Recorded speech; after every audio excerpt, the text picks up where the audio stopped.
देखिए, इस देश के करोड़ों युवाओं जो परेशान हैं, हताश हैं, निराश हैं, उनको जो आतंकवादी कहे या जिहादी कहे, उससे बड़ा आतंकवादी और जिहादी हो ही नहीं सकता है। नमस्कार, आप देख रहे हैं न्यूज फॉर नेशन और मैं हूं सांत्वना आपके साथ। आरजेडी एमएलसी कारी सोहेब ने बिहार सरकार में मंत्री रामसूरत राय पर बेहद जबरदस्त हमला बोला है और कहा है कि अग्निपथ योजना का विरोध करने वाले जो छात्र हैं उन्हें आतंकवादी ठहराने वाले बिहार सरकार में मंत्री रामसूरत राय से बड़ा कोई जिहादी और आतंकवादी हो ही नहीं सकता।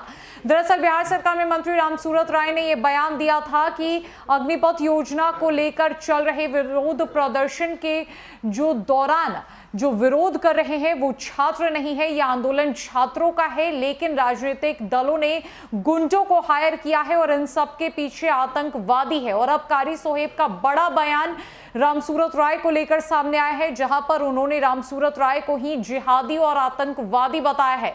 अग्निपथ योजना पर क्या कुछ कहते हुए नजर आ रहे हैं आरजेडी एमएलसी कारी सोहेब, किस तरीके से उन्होंने रामसूरत राय पर हमला बोला है, उन्होंने उन्हें आतंकवादी ठहराया है, छोड़े जाते हैं उनकी पूरी बातों के साथ। देखिए, इस देश के करोड़ों युवाओं जो परेशान हैं, हताश हैं, निराश हैं, उनको जो आतंकवादी कहे या जिहादी कहे, उससे बड़ा आतंकवादी और जिहादी हो ही नहीं सकता है। किस प्रकार देखते हैं छात्रों का आंदोलन को? नहीं, ये आंदोलन, देश के नौजवान बहुत परेशान हैं। मैंने कहा ना, हताश और निराश हैं। उनको लगता है कि सारे दरवाजे बंद हो चुके हैं। मोदी सरकार जब से आई है सिर्फ बेरोजगारी लाई है।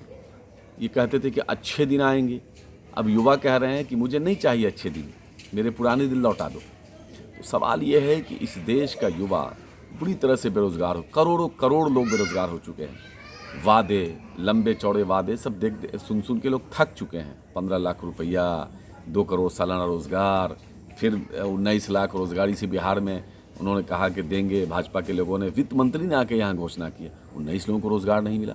तो देश का नौजवान पूरी तरह से परेशान है, महंगाई से त्रस्त है, लोग परेशान हाल हैं। लेकिन हाँ, मैं ये कह सकता हूँ अपने देश के युवाओं को कि आप गांधी के देश में हो, गांधी के रास्ते पे चल के, हम अहिंसा के रास्ते पे चल के हम अपना अधिकार लेंगे। हमें हिंसा के किसी रास्ते को नहीं चुनना चाहिए। हिंसा कभी भी आंदोलन को लंबा नहीं चलने दे सकता है। इसलिए हम युवाओं से कहेंगे कि आप बिल्कुल ये जो भाजपा कल्चर के जाल में न फंसिए। ये तो भाजपा के लोगों को ट्रेनिंग दी जाती है, मारो, पीटो, काटो, ये सब भाजपा के लोग कर रहे हैं, देश के युवा नहीं कर रहे हैं। ये भाजपा के लोग इस तरह कर रहे हैं क्योंकि उनको ट्रेनिंग दी जाती है, मार काट, लूट, फलना ढकना। चूँकि जो नाथूराम के जो लोग हैं, ये भगवान राम के तो मानने वाले हैं नहीं, नाथूराम के मानने वाले। नाथूराम के लोग कौन होंगे? मार काट करने वाले होंगे। तो इसलिए हम तमाम युवाओं से कहेंगे कि शांति के साथ बिल्कुल गांधी के रास्ते पर चल करके अपने आंदोलन को जारी रखें और अपने अधिकार को लें। ये सरकार हर बार माफ़ी मांगती है, चूँकि इनकी सावरकर माफ़ी ही मांग के जेल से बाहर आए थे।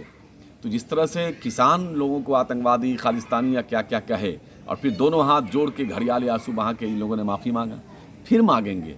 ये लोग माफ़ी मांगेंगे क्योंकि इनकी आदत है, इनका कल्चर है, इनके ब्लड में माफ़ी मांगना है। फिर मांगेंगे माफ़ी। आप इंतज़ार कीजिए।